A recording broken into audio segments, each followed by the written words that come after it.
hace cosa de 30 años,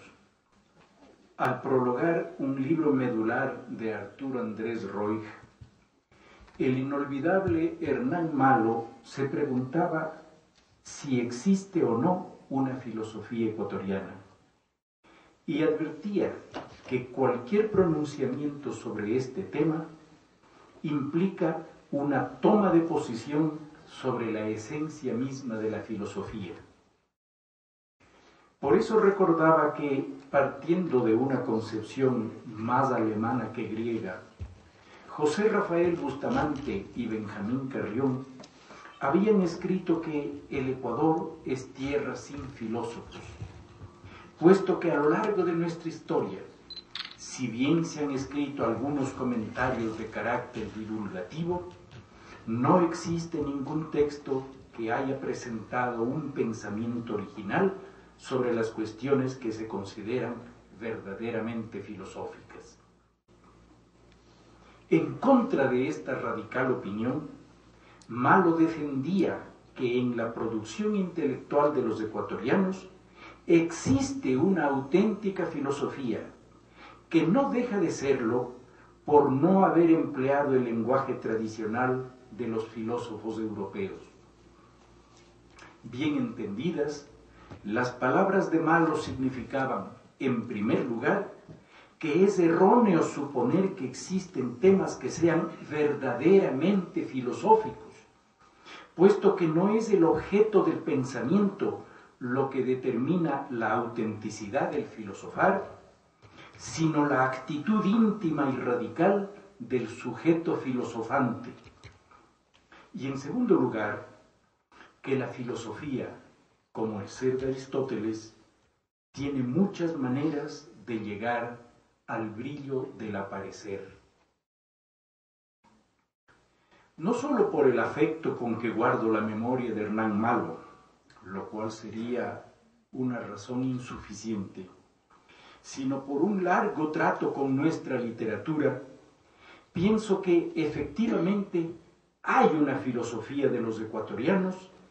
y que la hay sobre todos los temas, sean o no los que desde una tradición del pensamiento europeo suelen ser considerados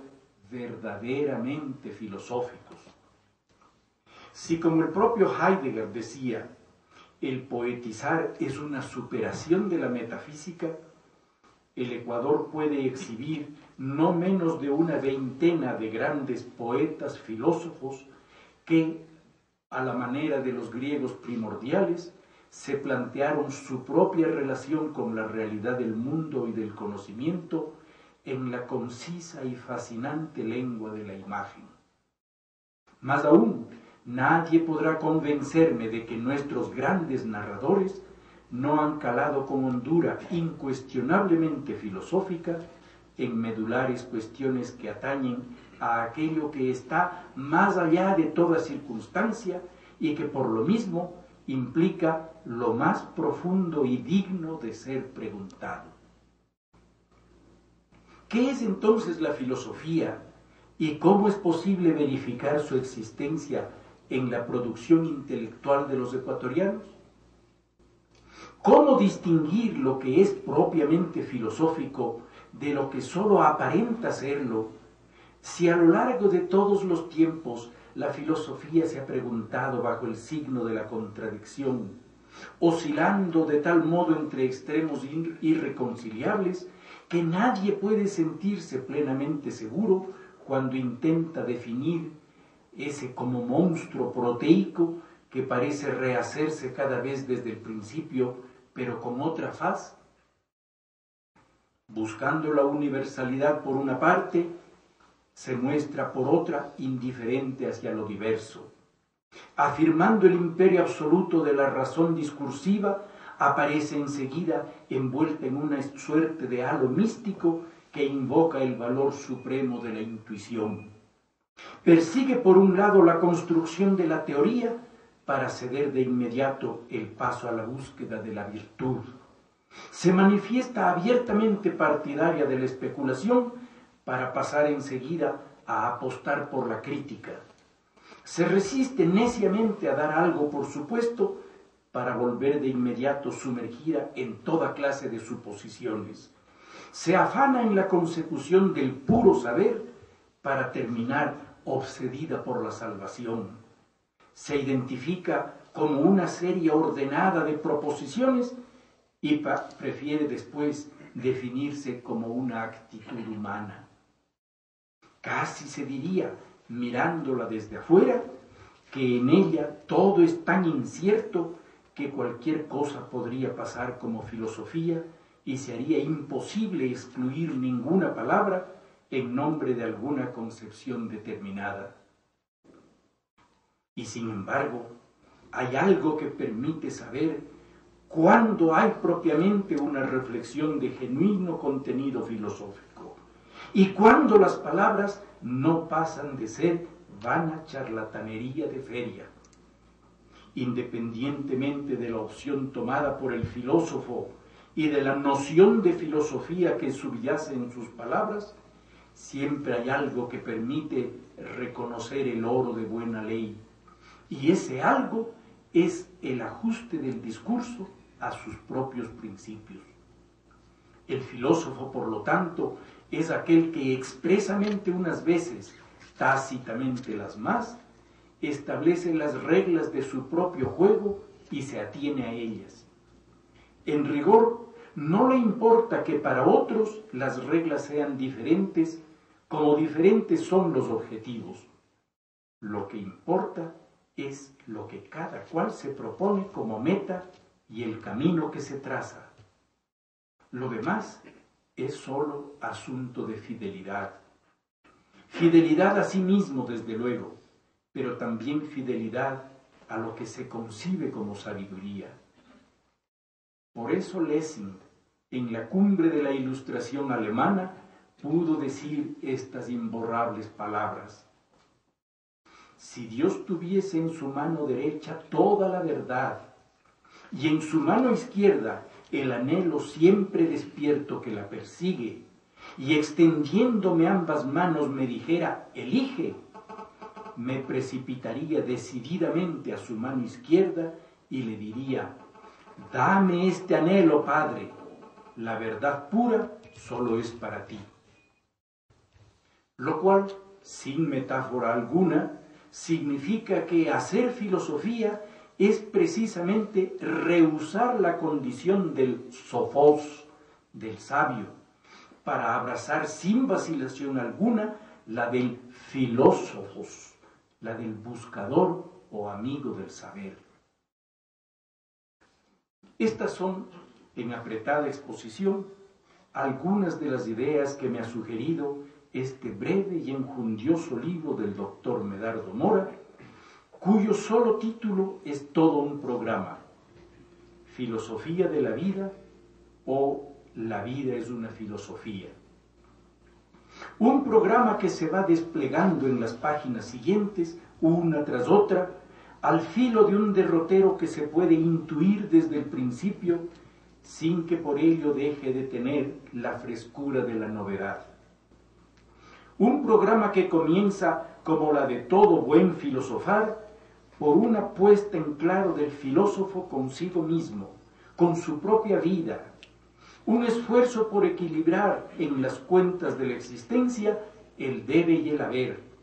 un inventario de los recursos disponibles, que no son otros que los de la inteligencia y la voluntad, para guiar el pensamiento y mantener el rumbo hacia una meta establecida. Un programa, por lo tanto, que no por estar expresado en un lenguaje sencillo, en el lenguaje sencillo de quien se declara vinculado a la vida y al sudor del trabajo campesino,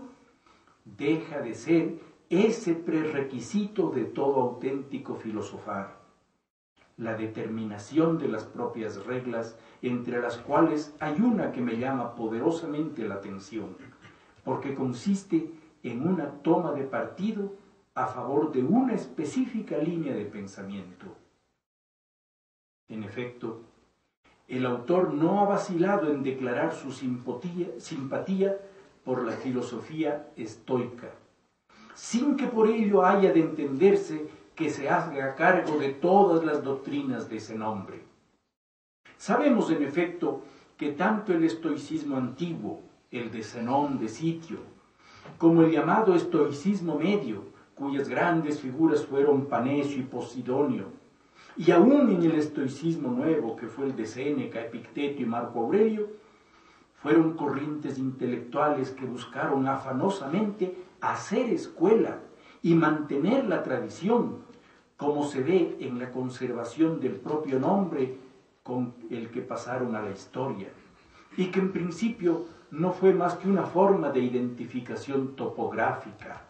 puesto que Zenón y los suyos eran reconocidos por reunirse en una de las puertas de Atenas, de donde derivaron su nombre.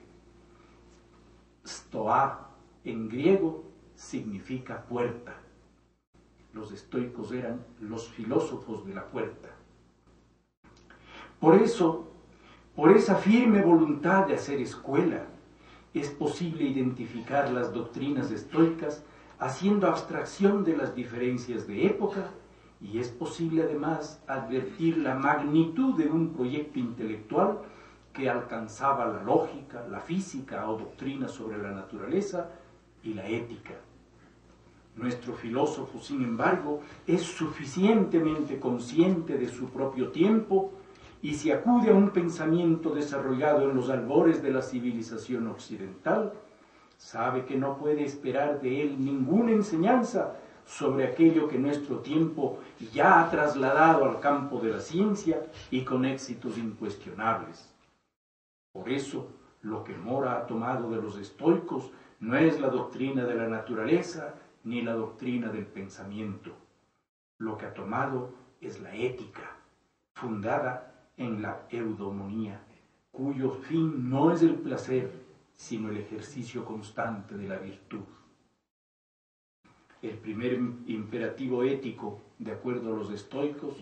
consiste en vivir de acuerdo con la naturaleza, esto es, conforme a la razón, puesto que lo natural es para ellos racional. La felicidad consiste en la aceptación del destino y en el combate contra las fuerzas de la pasión, pues ellas solo producen intranquilidad. Resignarse al destino, sin embargo, significa también aceptar la justicia, puesto que el mundo, en tanto racional, es justo. El mal consiste en todo aquello que contradice a la razón del mundo, por ello perturba e intranquiliza. No obstante, hay que recordar también que los estoicos, pese a su llamado a la resignación ante el destino, supieron desarrollar, dentro de sus propias reglas, una seria crítica social y política, abogando por los ideales del cosmopolitismo, que es el que proporciona la atmósfera necesaria para el sabio. Declarándose partidario de estas doctrinas, Mora ha compuesto en el cuerpo mismo del libro un verdadero catálogo de la sabiduría estoica, expresada con sencillez, sin aspavientos. Usando el mismo estilo aforístico, cuyo mayor maestro en Occidente fue ese loco genial que se llamaba Nietzsche, Mora ha hilvanado su saber de la vida, saber práctico como no hay otro,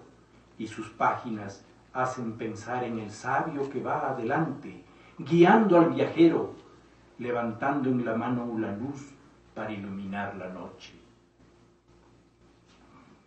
Después de esto,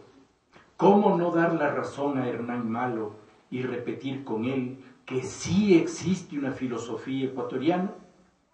¿Quién puede dudarlo después de encontrar que a nuestro lado, con la sencillez que es propia del filósofo, vive un maestro que comparte nuestros mismos afanes, pero buscando siempre la forma de trasladarlos a un plano superior, más allá del trajinar cotidiano, para inscribir la vida en el horizonte de la trascendencia? Suerte grande es la nuestra de poder escuchar la voz del filósofo. Para que ella suene, que calle la mía, cuya función no ha sido otra que la de anunciarle. Muchas gracias.